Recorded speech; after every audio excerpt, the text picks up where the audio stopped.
Shalom. First and foremost, I'd like to give all praises, honor, and glory to Yahweh, Bahashem Yahushai, Bahashem Rakadash.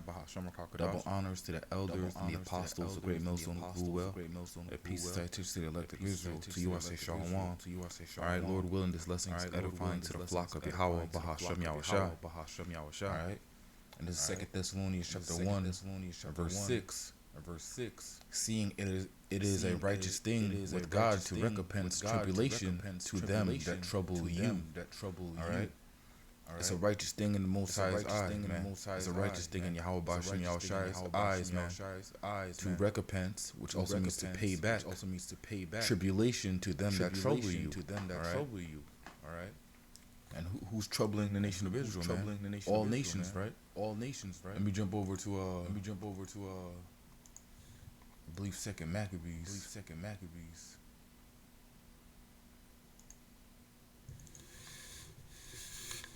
Slakia. Suffer because sin.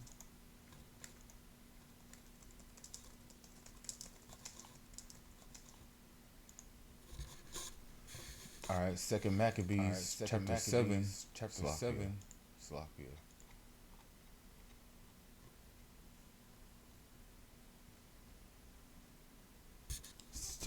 Second Maccabees chapter 7 and verse 31.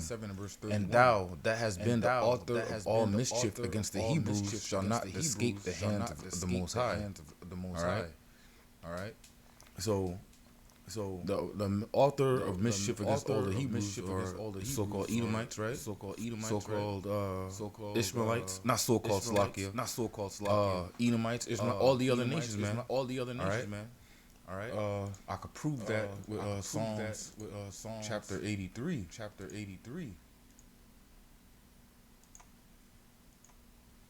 Alright. Psalms 83:1. Keep not thou silence, O God, hold not thy peace, and be not still, O power. For lo, thine enemies make a tumult, and they that hate thee have lifted up the head. Alright. So it's speaking specifically about the enemies, right? And they that hate thee have lifted up the head. Alright, this is talking about a certain group of people, but who are they talking about? They that have taken crafty counsel against thy people and consulted against thy hidden ones. Alright, the people are Israelites, so-called Black Hispanic Native Americans in America, right? They have said, come, let us cut them off from being a nation, that the name of Israel may be no more in remembrance. Alright, let's cut them off from their heritage, right? Let's keep them in bondage to let them forget who they are, so they can stay working for us and stay in our captivity forever. This is their objective, man. But who are they talking about? Who is making this? Who is saying this to cut them off? To cut Israel off from being a nation? Verse 5. For they have consulted together with one consent. Alright, the enemies have consulted together with one objective, one consent. They are confederate against thee. Alright, the tabernacles of Edom and the Ishmaelites of Moab and of the Hagarenes, Gabal and Ammon and Amalek, the Philistines with the inhabitants of Tyre. Ashur is also joined with them. They have hope in the children of Lot. Alright. Now this is talking about almost damn near every nation outside of Israel, right? They have consulted. They have consulted together with one consent, with one objective, with one single mind, saying let's cut them off from being a nation. Alright, so we can keep them in captivity. Edom, so-called white men, Ishmaelites, so-called Arab, Moab, so-called Chinese, right? And so on and so forth, man. Right? But as Second Thessalonians said, Second Thessalonians 1 and 6, seeing it is a righteous thing with God to recompense tribulation to them that trouble you. Alright? Now if we go into that word righteous, I always take righteous as meaning fair or Slakia.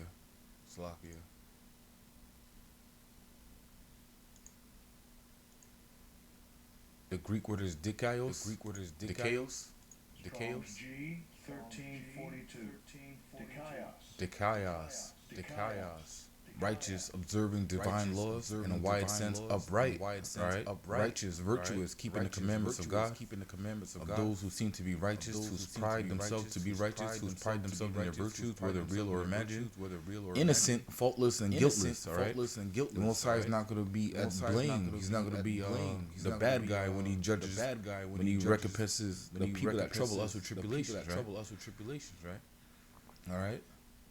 If we go to Psalms chapter 37, and verse 28.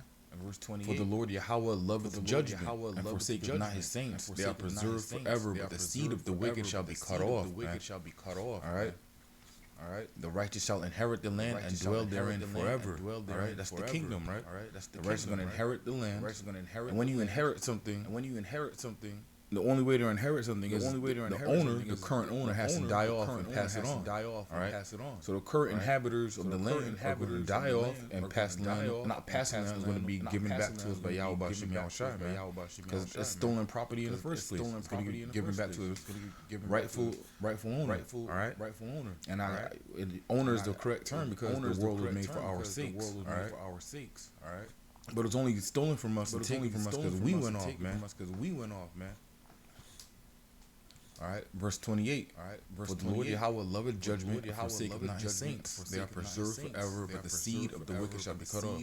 So not only is the judgment going to be righteous, he's going to love doing it, man. All right, he's going to love doing it. All right, this is Isaiah chapter 61. Slaki, I want to go to 60.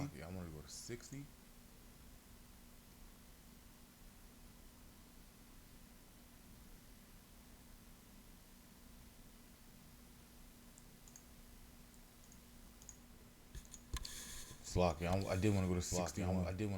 I just looked it up right quick. 61 and 8. Isaiah chapter 61 and verse 8. For I, the Lord Yahweh, love judgment. I hate robbery for burnt offering, and I will direct their work in truth, and I will make an everlasting covenant with them. All right. Let's talk about the nation of Israel. We're going to make an everlasting covenant with Israel.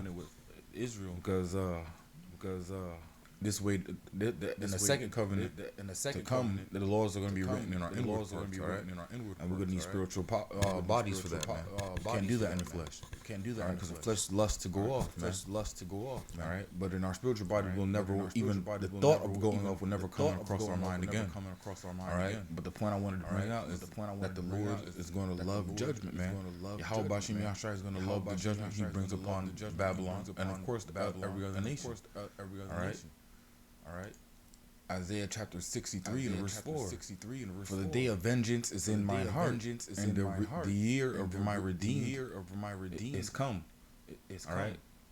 Yahweh Bashim Yahshai is meditating on the day of vengeance, man. All right.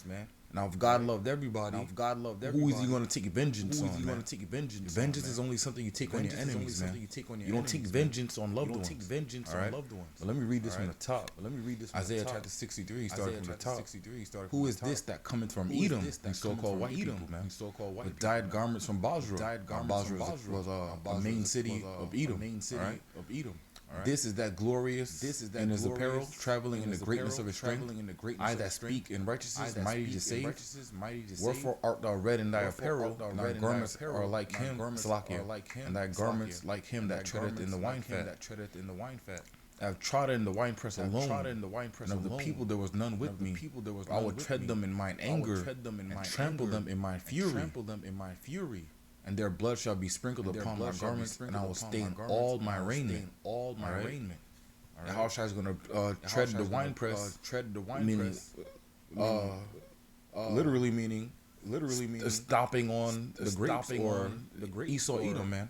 He's going to stomp on them, and his whole attire is going to be stained with blood, man. All right, I will stain all my raiment. For the day of vengeance is in my heart, and the year of my redeemed is come. All right, meditating on that day of vengeance, man.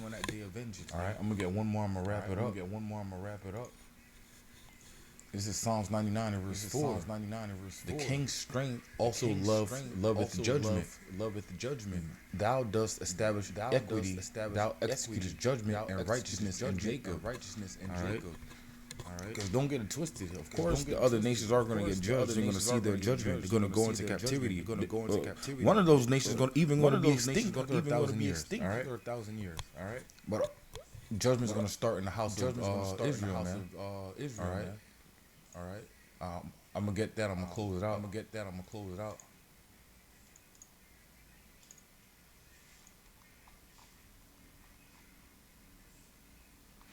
First Peter 4:17. For the time has come that judgment must begin at the house of the Most High. All right. What is the house of the Most High? Israel. All right. The next couple words proves that. And if it first began at us. All right. And we start that from the top again, because it says if it first began at us. All right. Who is the us? All right. Who is the from the top? First Peter 4:17. For the time has come that judgment must begin at the house of Yahweh. All right. If it begins at the house of Yahweh, it begins at us. The us that are Israelites, used to call black Hispanics and Native Americans. All right, continuing on. What shall the end be of them that obey not the gospel of Yahweh B'Shem Yahushua? All right, and if the righteous scarcely be saved, where shall the ungodly and the sinner appear? All right. Meditate on that, wacky tacky Christians, man. All right, but I'm gonna wrap it up with that.